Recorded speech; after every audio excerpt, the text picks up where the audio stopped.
In a suburban battlefield where decorum reigns supreme, can my tiny act of rebellion expose the HOA's tyranny and spark a colorful uprising, or will it backfire spectacularly? The day had barely begun, and my tranquil morning was already spiraling into chaos, thanks to the ever-watchful eye of Marjorie Sinclair, aka Karen. I returned to my moment of caffeinated bliss, mentally preparing to dive back into the intricate designs of my new graphic project, when I saw it out of the corner of my eye, my long-awaited package, the sealed promise of post-vacation adventures, unceremoniously dumped on the welcome mat. My heart sank. Where Marjorie saw the untamed beauty in my flamingo art installation, she clearly failed to appreciate the true artistry of curating around vibrant colors, even if they happened to clash with her monochrome world. But alas, there was no time for artistic debate as the specter of package theft loomed overhead like an impending storm cloud. Fueled by righteous indignation, I rummaged for my phone, checking the app I had hoped would provide me answers. The tracking showed my precious package was, indeed, marked as delivered, but now had mysteriously vanished. My mind buzzed with outrage and a healthy dose of sarcasm as I imagined Marjorie prancing away with my precious items. The woman had the gall to serve unsolicited advice on lawn leaf painting while stealing joy from unsuspecting neighbors. What was next? Would she confiscate my stickers or demand a permit for my beloved flamingo's heartfelt gaze?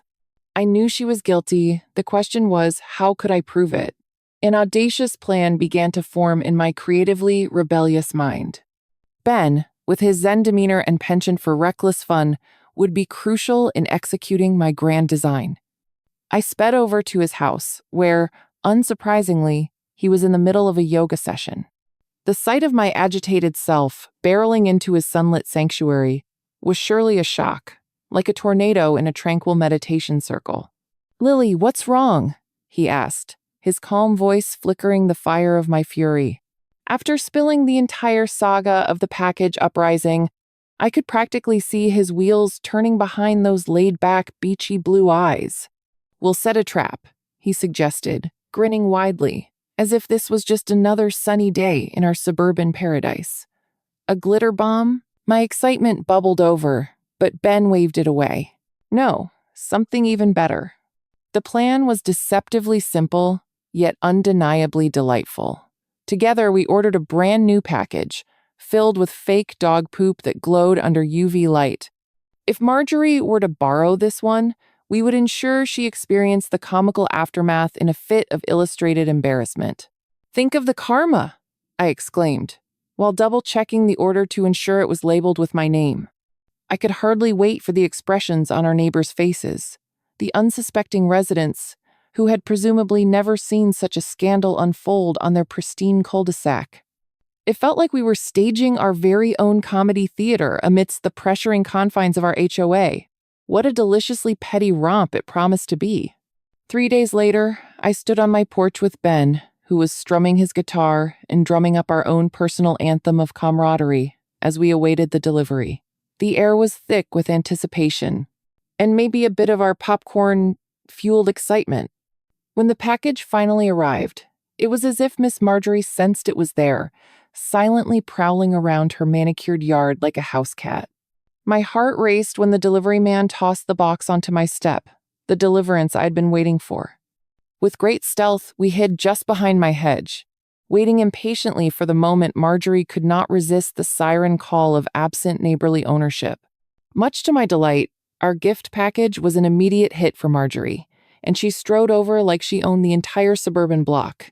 Ben tried to suppress his laughter while I could hardly contain my glee as she leaned down to pick it up.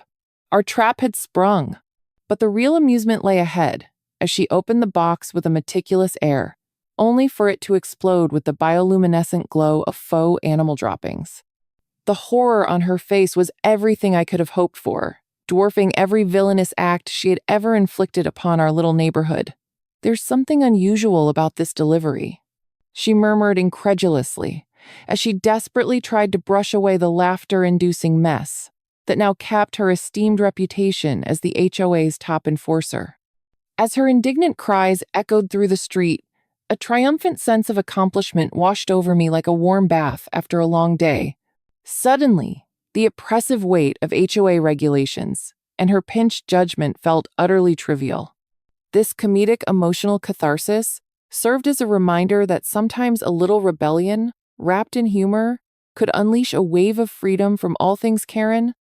The chaos we created felt liberating, and as I glanced over at Ben, who was now nearly rolling on the grass, I realized my package had returned to me in the most unexpected way, imbued with a flavor of justice that tasted even sweeter than my stolen gifts. How would this playful war unfold further? Despite the immense joy radiating from my successful prank, the post-I pack disaster had stirred the biochemical equivalent of a hornet's nest in my suburban bubble. Marjorie, with her pristine reputation now smeared with multicolored faux droppings, had fully deployed the theatrics of a Shakespearean drama. Her shouts blended into a cacophony of confused whispers and astonished gasps radiating from curious neighbors, who, in an unexpected twist of fate, had morphed into my unintentional audience. There, sheltered behind my hedge, Ben and I exchanged glances that encapsulated sheer delight. This was not just about the package, but a symbolic act of reclaiming our own narrative amidst the endless, small-minded rules of the HOA. The only thing more satisfying than my invigorating sense of victory was the fact that we had finally found common ground to unite the frustrated residents against our petty tormentor. Word of Marjorie's chaotic encounter spread like wildfire through our overly manicured neighborhood. I chuckled as I watched normally uptight neighbors poke their heads out from behind meticulously trimmed hedges, their expressions a melting pot of disbelief mingled with barely restrained amusement. Even the children, who usually tread on eggshells around Marjorie, peered through the cracks of their front doors, eyes wide with mischief, as they caught glimpses of their overdramatic HOA president fussy over the mess that could have easily been mistaken for a Jackson Pollock painting. It felt like, for the first time in forever, the scales had tipped a tiny bit in favor of fun and freedom over fear and control. I was suddenly overwhelmed by a surge of inspiration, thinking about how I could keep the momentum going. And yet, I could hear the ominous crackle of static. The retaliation was bound to come, and boy, was she a sore loser. Sure enough, the very next day, Marjorie officially retaliated with an unexplained sense of urgency. I had almost forgotten about the whole debacle when I found myself staring at a paper-bound pamphlet taped to my front door titled Community Standards Reevaluation. The pamphlet revealed Marjorie's full-scale emergency meeting slated for that Saturday, along with a vague warning that the HOA was now on high alert to maintain decorum. The thought of it made me laugh. A total eviction of fun clashing violently against her goal of reclaiming dominion over our neighborhood dynamics. How would she address me? The imaginable rebellious artist? Or perhaps the suburban subversive? I could hardly contain my glee. The absurdity was dazzling. Eagerly, I discussed the shocking news with Ben over coffee that morning, while he rollerbladed across my kitchen floor in a relaxed manner. I can't believe she thinks this is how to win back honor, I exclaimed, hands flailing in disbelief as I knocked over an empty mug. Ben casually scooped it up, avoiding my chaos deftly, as he mused, "What's the plan, Captain Chaos?" A grin spread across my face. How could I possibly pass up this golden opportunity to paint the town crimson no rainbow with our colorful artistry? The creative juices were in full flow, and we brainstormed some whimsical ideas to fill the community meeting with unexpected hilarity. We decided to prepare an elaborate presentation, showcasing the absurdities of Marjorie's past antics. The gnome saga alone could fill an anthology. As the fateful Saturday arrived and I pranced into the small community center, my heart raced with adrenaline. Ben was my partner in crime, positioned strategically in the back with his mini projector, armed with a playlist of unsuspecting catchy tunes ready to cue at a moment's notice. The tension and skepticism clouding the atmosphere was palpable as our gleefully tyrannical overlord, Marjorie, took her position at the head of the room like a queen about to address her subjects, clay pigeon style. I chortled at the sight of her, still bearing remnants of last week's explosive encounter around her pants like camouflaged battle scars. She grasped the podium, rallying her resolve. "We will not tolerate any unruly behavior or non-compliant decor in our cherished haven," she proclaimed, eyes narrowing at me with the intensity of a laser beam. And just like that, I flipped the invisible switch in my mind, signaling Ben to start the slideshow. The first image, an embarrassing photo of Marjorie, caught mid-lecture about the dangers of pink flamingos, flashed across the screen to gasps and giggles, erupting from the assembled crowd. It sent Marjorie's meticulously combed hair bristling as she stammered, "What is this?" Without missing a beat, Ben played the melody of Thriller, inviting laughter and confusion alike. I stood, waving my hands animatedly, cranking up the theatrics. Welcome to the HOA's biggest hits, folks. Today's theme: when what's whimsical meets the warrior. The crowd erupted, cheerfully subverting the gloom that had previously enveloped them like storm clouds, and claps bounced off the walls like errant soccer balls. As Marjorie's face swelled with indignation, a call for order echoed in the room, but it was too late. Her iron grip began to falter as the neighborhood united in laughter and joy. For the first time in forever, no one focused on the lawn decorations or the so-called misbehavior of families with kids running amok. Instead, we danced merrily into the idea that perhaps it was time to redefine our vision of what community truly meant. As I reflected on the shift in dynamics, amidst the tableau of laughter and camaraderie, I realized we had sparked something bigger than justice. We were on the brink of a grassroots revolution against the oppressive maintainers of decorum and their absurd standards. The HOA could no longer dampen our fiery spirits. What new adventures awaited us in this delightful uprising? As our laughter reverberated around the community center, I glanced at Marjorie, her hawkish demeanor crumbling like a poorly baked cake. I almost felt sorry for her. Almost. Being the perpetual target of my sarcasm and this sudden uprising of joyless rebellion had clearly taken its toll. The palpable tension in the room was like a rubber band stretched to its limit, ready to snap at any moment. I took a deep breath. This was the moment I had envisioned while plotting my grand escapade from the confines of HOA nagging. "Marjorie," I started, looking her dead in the eye. "You know, it really is okay to let loose sometimes." My statement landed with a surprising punch as Ben cued dramatic music, amplifying the absurdity of it all. With an impromptu twirl, I dove right into the Clinton Gnome incident, an epic saga that began with the launch of our neighborhood's questionable No Gnomes campaign.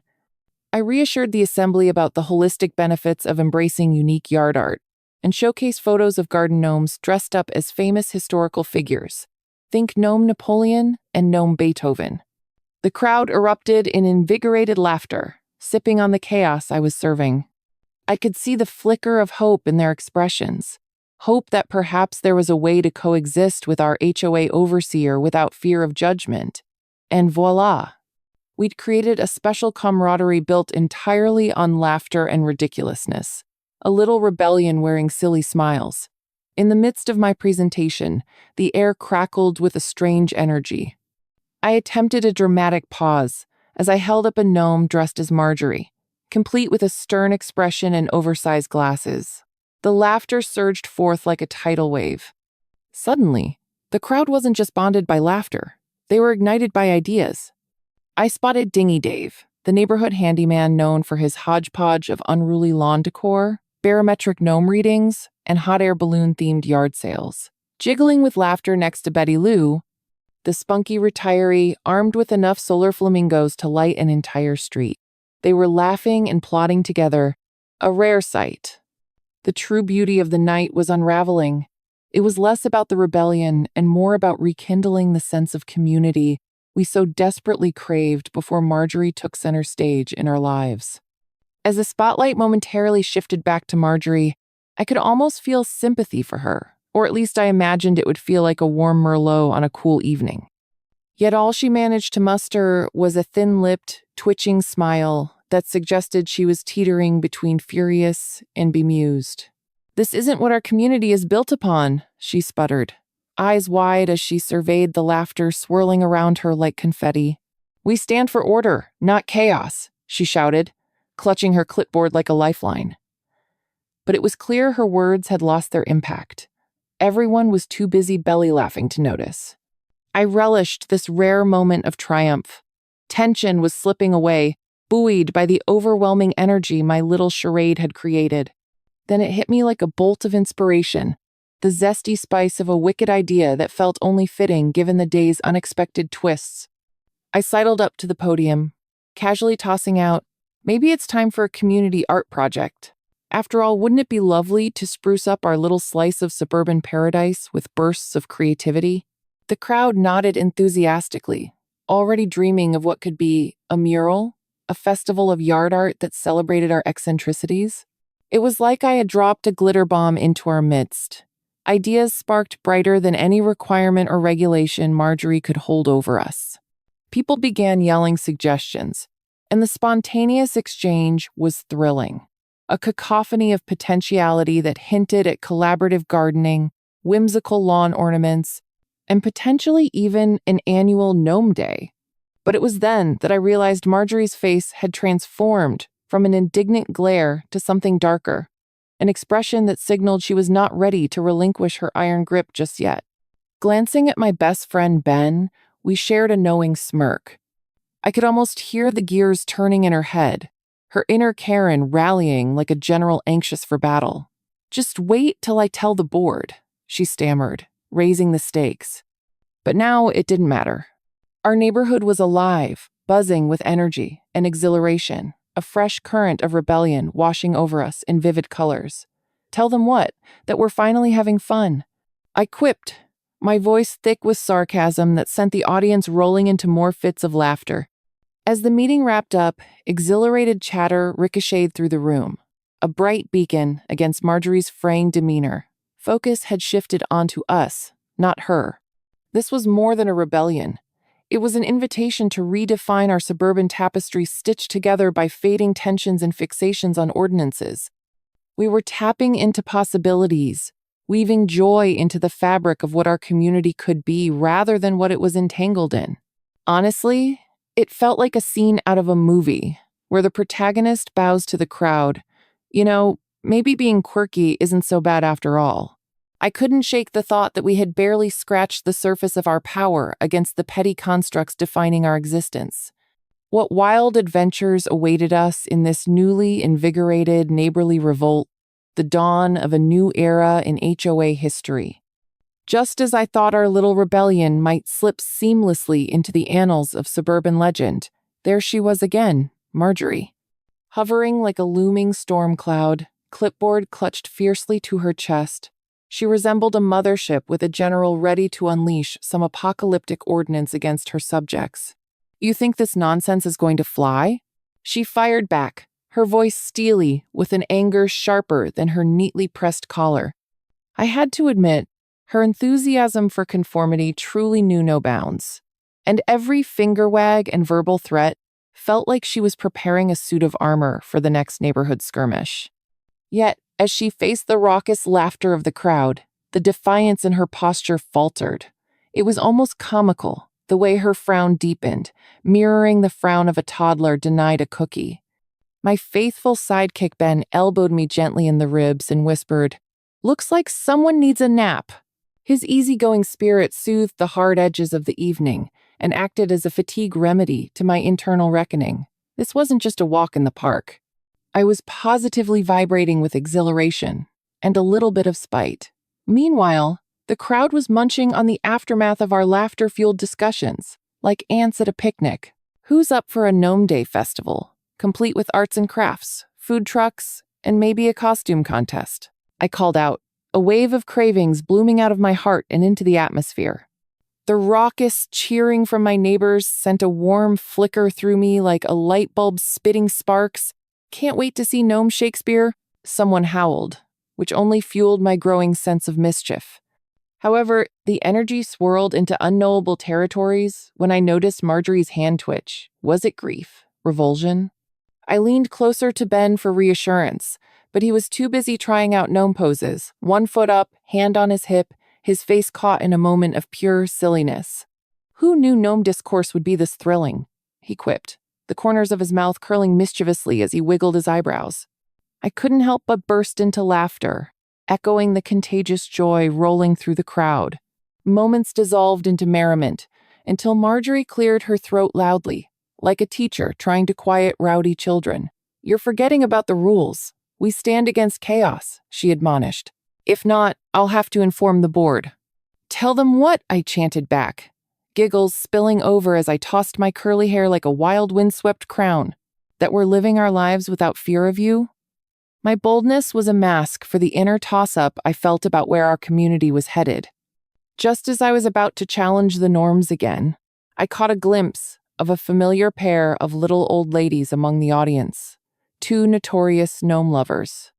They danced and passed colorful sketches amongst themselves, filling the air with shimmery courage, lending the whole night an ethereal quality akin to spirit-led play. Part of me considered how easily that tiny art project could balloon into a full-blown festival of creativity.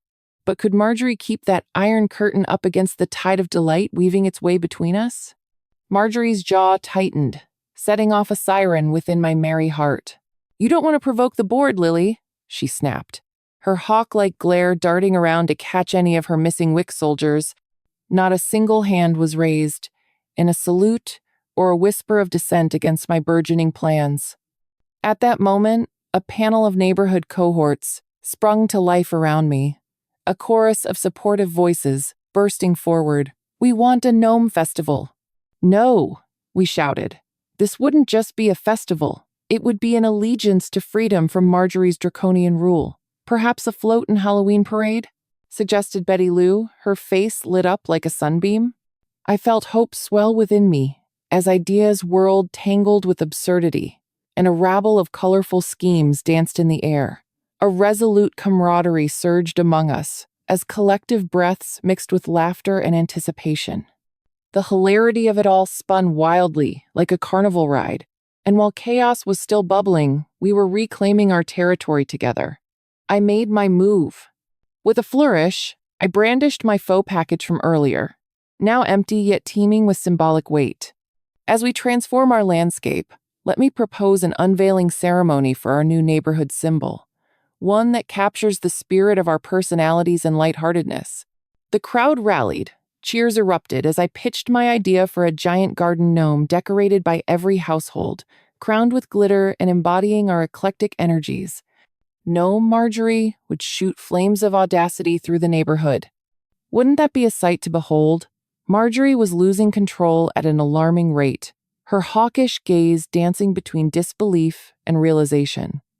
You can't just ignore the rules, Lily, she hissed, but the tomfoolery in the air siphoned any power from her as laughter rattled the walls. My heart raced with glee. We weren't just rebelling. We were crafting a narrative rich in humor and unified threads. The pressure had finally shifted, from the strict silhouette of dull governance to a canvas splattered with vibrant color across everyone's lives. And for all your troubles, I suggest an HOA Rebellion Amusement Day, annually, I giggled, relishing the sounds erupting around me. This was more than retaliation. It was a monumental moment in our HOA history, and would sparkle with all the joys of spirited rebellion. What could possibly stop us now? The crowd erupted with laughter and excitement, the air buzzing with a whimsical energy. "No, Marjorie!" I roared with charm. "The gnome that will grace our neighborhood forever." I was clutching the now empty delivery box like a holy relic, a token from the universe that I could finally galvanize my neighbors into action. The Great Gnome Initiative was set to take flight alongside my newly discovered inner ambassador of joy. My heart raced with mischievous delight, knowing that I was now leading an army of brightly colored warriors in this unhinged campaign against monotony. Marjorie's face morphed into an impression of disbelief as she stood there, caught in a tempest between annoyance and absurdity, while we crafted our plans with laughter and exclamations of artistic grandeur. Ben, ever the agile spirit, jumped onto a low fence and cleared his throat dramatically. Hear ye, hear ye. Join us at the Festival of Gnomes and witness the transmutation of our town from gray, boring to technicolor fabulous. The crowd cheered, raising imaginary gnome swords and shields, launching us deeper into the realm of playful rebellion. And I pledged to offer my expertise in yoga-themed gnome poses. Imagine gnomes striking downward dog while lawn flamingos cheer them on. The thought alone sent ribs aching with laughter, and even Marjorie's raging frown saw a flicker of curiosity, or perhaps trepidation. After all, we were about to bring an explosion of color and chaos right to her doorstep, and it could be more than her trafficked world of order could fathom. The jubilation surrounding me was surreal. I clutched the edges of my hastily drawn sketch of gnome Marjorie, my heart soaring at the thought of a caricature of her likeness, with a gleaming pink top hat and a blooming daisy tucked behind her ear. It was absolutely absurd to envision such a scene, yet wasn't that exactly what we needed? I hollered into the crowd, "Shall we gather at dawn to paint the gnome masterpieces of our dreams?" My challenge unleashed a wave of laughter so potent that some in the crowd gasped for breath. The comedic energy transformed our initial rebellion into the most unlikely yet thrilling gathering of creative spirits. Each household would lend their flair to the burgeoning festival, and I could almost see bursts of glitter flying in all directions. But before gnome festivities could flourish, it was clear we needed to deal with our HOA tyrant. I returned my gaze to Marjorie, who, despite her failed attempt to maintain authority, stood resolutely. "I'll have you know, Lily," she intoned with a shaky voice, "the board will not tolerate such nonsense under my watch. You think you can take this neighborhood hostage with painted gnomes and laughter? This is a serious community." Her choppy breaths punctuated the casual banter of my neighbors around me, her authoritative tone as hollow as the threat she presented. And though my heart fluttered with a delicious thrill at her desperation, I felt for her. Could our neighborhood truly incite rebellion against someone so utterly entrenched in her own beliefs of propriety? I didn't want to be a total villain in this dark comedy. After all, Marjorie's age-old obsession with order stemmed from her desire for community and belonging, a longing I could not dismiss. So, I took a breath, shaking off the glee like adrenaline built in the last few moments, and prepared to propose a truce, perhaps even save her from her own humdrum existence. "Marjorie," I called, trying to temper my words with a hint of understanding, "what if we include a booth for you at the Gnome Festival? You could host the rules of the neighborhood booth, teaching the kids about proper lawn care and prohibition of flamingo usage."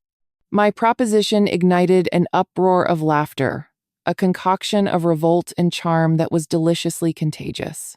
Marjorie stood stunned, her faux authority slipping like confetti from a popped balloon. At that moment, I knew the tides were shifting. I felt emboldened, as if I were not just advocating for our lives, to be bloomed over by gnomes, but also for a reconciliation of sorts, a medium between tradition and the evolving vibrancy of suburban life. "So what do you say, Marjorie?" I encouraged, my heart racing with hope that she might see even a glimmer of joy amidst this playful chaos. Would she surrender, allow the laughter to wash over her ironclad defenses, and actually join our mission? Maybe deep down she craved belonging as much as we did. All eyes traversed between me and Marjorie, waiting with bated breath. For a moment, the world stood completely still, like a scene before an explosion of color. Everything was loaded with potential and promise. Marjorie's fingers twitched sharply over her clipboard, and I could see her gray eyes flashing like whipped cream resting atop a double espresso. Would she snap back into her authoritarian shell, or could we coax her to embrace the vibrancy of rebellion? Just as I thought silence might reign supreme, a voice shouted from the back, "Gnome Marjorie deserves to ride on a float." Laughter erupted once more, filling the air with levity, but the question loomed large. Could we capture the heart of our neighborhood battle-worn monarch and bring her into our colorful chaos? The moment hung in the air like a held breath, charged with anticipation, as Marjorie's hawkish eyes darted between the sea of neighbors, eagerly awaiting her response. My heart raced in sync with my thoughts. Would she choose to sink deeper into the quagmire of her bureaucratic reign? Or could this be the start of a vibrant coalition against the dullness she so fiercely protected? I half expected her to whip out some obscure HOA clause that forbade laughter during community events or penalized anyone for overly colorful gnome designs. Instead, time seemed to slip away, allowing me the fleeting thought that perhaps there still lingered a flicker of humor beneath her rigid surface. "Afloat?" she finally uttered, her voice a comical croak that sent shockwaves of laughter rippling through the crowd as if it were a carefully orchestrated launch pad for the absurd. With a dramatic flair, Ben leaped down from the fence to mimic a gnomish pre-celebration dance, arms waving like a traffic conductor at rush hour. "Shall we integrate Gnome Marjorie into our parade float? She could be the kingpin of our glorious heist towards neighborly joy," he laughed, eliciting uproarious cheers from our newfound army of gnome enthusiasts. I joined in the mirth, concealing the nervous flutter in my stomach. Did I really just propose we crown Marjorie the queen of our festival of gnomes? Would she even play along? Or would my eager attempt to form a liaison just solidify her intransigence? Yet somehow I held out hope that our antics might coax a smile from her steel blue gaze, the sort of smile that might set her soul free from her lifelong commitment to monochrome living. Conflicted yet tempted, Marjorie pressed her finger firmly against her clipboard, a futile attempt to stabilize the chaotic ecosystem swirling before her. "This isn't just a festival, Lily. It's..." she huffed, trying to assemble her thoughts amidst a chorus of giggles that punctuated her authoritative tone. Her face flushed an awkward shade of crimson, and for the first time, it appeared as if vulnerability crackled beneath the surface. "What will others think? It's utterly preposterous." Her protests, however, landed like feathers tossed into a gale, fading swiftly beneath our bubbling enthusiasm. With comedy in our veins, we didn't just want no Marjorie. We demanded a vivacious transformation that could envelop our entire community like the colorful chaos we craved. In a sudden flash of inspiration, I held up my sketch again, flaunting it for all to see.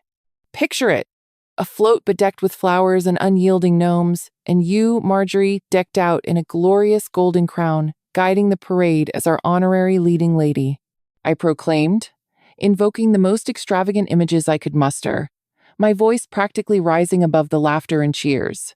"Nay," I continued dramatically, "a gnome queen should not only command the festivity but also reclaim the art of fun in our neighborhood. Imagine the headlines: Marjorie Sinclair, the brave gnome warrior of harmony." With each nod I took from neighbors marshaled behind my wild imagination, I felt the weight of community spirit swell around me, teasing the delicious possibility that we could burst through the tedium, shackling our lives. But there it was, hovering beneath the collective laughter like a balloon ready to pop, Marjorie's reality. As I peered into those hawk-like eyes, no longer stormy but fluttering with curiosity, I realized I was not just clamoring for her approval, but inviting her to uncurl herself from rigid expectations that had defined her existence. With the faint tick of doubt still present, I approached the precipice of hope. "Marjorie," I pleaded gently, "what if you treated participation in our gnome festival as a grand experiment? There's no harm in stepping outside your comfort zone, is there?" With that question, the crowd murmured in agreement, and Ben's smile turned broad enough to provide some thin sunlight to our ongoing struggle. It was an opening. I could feel the contractions of hope making way for possible change, yet retreating always seemed easier for someone like her. The issue, though, lay in whether I could make her realize we were not binding her to frivolity. Rather, we were giving her an enticing key to creativity. She would not need to adhere to an old script. Instead, she could author a new role for herself. One that didn't involve censure and scowls, but laughter, cheer, and a possible friend in rebellion. Glistening visualizations sparked in my mind. Marjorie overcoming the suffocating rules, donning a garish gnome costume, enjoying colorful sequins while sharing ridiculous neighborhood truths with a crowd clamoring for more. The moment hung breathlessly, absorbing the cacophony of laughter and smiles that surrounded us all, our gnome-inspired leader at the center of it, still encapsulated in her rigid suit of authority. Glancing between her trembling lips and my neighbor's eager expressions, I understood that I wasn't just pushing for acceptance. I was daring to challenge her to be real, to uncover what gnome-sized joy awaited her beneath the iron facade. Would she be our queen gnome, our warrior of whimsy, or would she return to her predictable tyranny over yard rules and flower placements? The energy vibrated electric as everyone eagerly awaited her decision. Would she join us in planting gnome seeds of joy, or mercilessly prune them back, sticking to her cultivated notions of propriety? The potential for riotous laughter and unexpected camaraderie was within reach. All it required was one small leap. Could our beloved HOA Karen become a gnome-loving icon of community? As the laughter reverberated off the walls like a celebratory echo, I scanned the room, heart thumping like a wild drum. The crowd was witnessing something peculiar. The proverbial dam had cracked. Neighbors were unshackling from Marjorie's stringent rules with every chuckle and shared glance. I could see her squirming, her meticulously crafted frown beginning to twitch around the corners of her mouth. Perhaps it was the magic of collective joy influencing her, or the sheer absurdity of the situation sparking something deep within her soul. Oh, to think that our suburban fortress might be getting infected with a sense of genuine camaraderie. Ben, sensing the shift in the atmosphere, gave a theatrical nudge towards Marjorie, his sandy hair flopping comically to the side as he leaned in. "We promise not to make you wear a tutu. They're just a tad too buoyant for your stature," he chortled, and the audience erupted, arms grasping bellies as if in a collective inner gym workout from such hilarity. The tension that had once gripped the room felt like a fog lifting, and with each joke shared at Marjorie's expense, I sensed the walls around her began to crumble. Her eyes darted, a hunt for safe ground. Could she truly take a step away from the pedestal of her own making? But I was undeterred. Leaning into the momentum, I strode forward, embracing the absurdity of the moment. Imagine the kitchen discussion, Marjorie. I laid it on thick, unlocking my love for theatrics as I waved my arms skyward. Picture your husband, shaking his head in disbelief as he serves up a ladle of potato salad to the gnome queen at the next HOA potluck. Or, wild thought, what if he joins you in a matching king gnome costume? The laughter peaked again, and my cheeks burned with contagious joy as I silently hoped she might yield to our outlandish imagination. The idea of her husband dressing as king sounded terribly humorous, and in that vision I caught a glimpse of Marjorie breaking away from her constraints, her hawkish demeanor softening. The mental exercise fed my resolve as I continued. Gnome culture isn't just about kitschy backyard decorations. It's about creative expression, an opportunity to embrace chaos in a manicured world. With each word, I poured another layer of vivid imagery, flamboyant gnome hats, flower crowns peeking out from behind, and gnomes parading proudly, flurries of sparkles trailing after them like a confetti explosion waiting to happen. I could feel the crowd bouncing with excitement, beloved rebellion bubbling to the surface, everyone ready to forge a new narrative. "Join us, Marjorie. If not for you, then for the sake of all that is gnome," I shouted, hoping the gnome gods would bless my impassioned plea. And there it was, hanging precariously in the air, Marjorie's resolve. She stood there, her body language reflective of the internal war raging within. Despite her precision-dressed facade, I could see something unfurling, a twinkle of challenge flickering in her eyes. Was it rebellion? Was it the seed of humor struggling to blossom amidst a lifetime of rules and rigidity? "Marjorie, don't you want to be a part of something larger than those clipboard policies?" I punctuated my words with a determined sincerity, as if my very passions could envelop her in warmth. I imagined the community uniting, foregoing tight-lipped moments for uproarious joy. Finally, in a hushed pause where the world seemed to hold its breath, she inhaled sharply. Her expression shifted from one of staunch disapproval to a quizzical curiosity. "You all want me to join your gnome parade?" she asked incredulously, as if guessing the punchline to a joke delivered too earnestly. Before anyone could respond, her lips twitched in a way they hadn't before, transforming Marjorie from the icy arbiter of HOA rules into an unlikely ally for enthusiasm. The room surged forward, eager to hear the next words that would spill from her lips. Then, to everyone's astonishment, A laugh, a genuine chuckle, fluttered from her, a sound smoother than any polished bureaucracy she had wielded before. "Fine, I'll don your silly crown," she declared, but a glimmer of mischief danced in her eyes, as if she held a secret that we could never fully grasp. "But only if I am crowned Queen Gnome, and you will all have to answer to me, revised yard decor specifications included." With that, the crowd surged into a unified cheer, the sound swarming her with acceptance like a tidal wave of friendship. Beneath the roaring laughter, I felt lighter, and for the first time, I wasn't just battling the HOA oppression. I was trailblazing a path to a new sense of community.